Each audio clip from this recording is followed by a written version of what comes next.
आज भारत को एक आईबीसी की ज़रूरत क्यों है? आज मैं आपको बताता हूं मेरे लिए एक आईबीसी की परिभाषा क्या है। नमस्कार, मेरा नाम है भूपेंद्र साहू, आईबीसी ऑफ बड़ा बिजनेस प्राइवेट लिमिटेड। आईबीसी एक शानदार बिजनेस अपॉर्चुनिटी तो है ही, पर उससे कहीं बढ़कर ये एक जिम्मेदारी है। ये जिम्मेदारी है भारत को आगे ले जाने की। ये जिम्मेदारी है भारत को नौकरों के देश से नौकरी देने वालों के देश में बदलने की।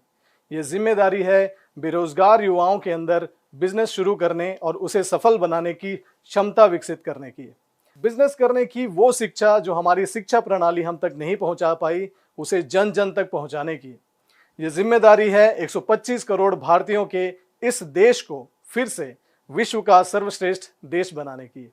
ये ऐसे पैशनेट लोगों की, ऐसे जुनूनी लोगों की फौज है जो न केवल अपनी जिंदगी बदलना चाहती है बल्कि इस देश की रूपरेखा भी बदलना चाहती है, जो सीखना अपना धर्म समझते हैं और आगे बढ़ना अपना अधिकार, जो मुश्किलों का डट कर सामना करते हैं और भिड़ चुके हैं अपने इस देश को फिर से सोने की चिड़िया बनाने में। ये टीम है ऐसे जुनूनी लोगों की। मेरे लिए ये न केवल एक बिजनेस है बल्कि एक मिशन है। मुझे गर्व है कि मैं एक आईबीसी हूं। मुझे गर्व है कि मैं आईबीसी बन के विवेक सर के इस मिशन में उनका कंधे से कंधा मिलाकर साथ दे पा रहा हूं। अब मैं आपको बताता हूं कि मैं क्यों आईबीसी बना। मैं छत्तीसगढ़ के एक बहुत ही छोटे से ट्राइबल गांव का रहने वाला हूं, जहां शायद मैं ही पहला शख्स था जिसने मैनेजमेंट की यानी कि बिजनेस की पढ़ाई की। एमबीए करने के बाद मैं देखता था कि मेरे आसपास कई ऐसे लोग थे जो बिजनेस कर तो रहे थे लेकिन इफेक्टिवली नहीं।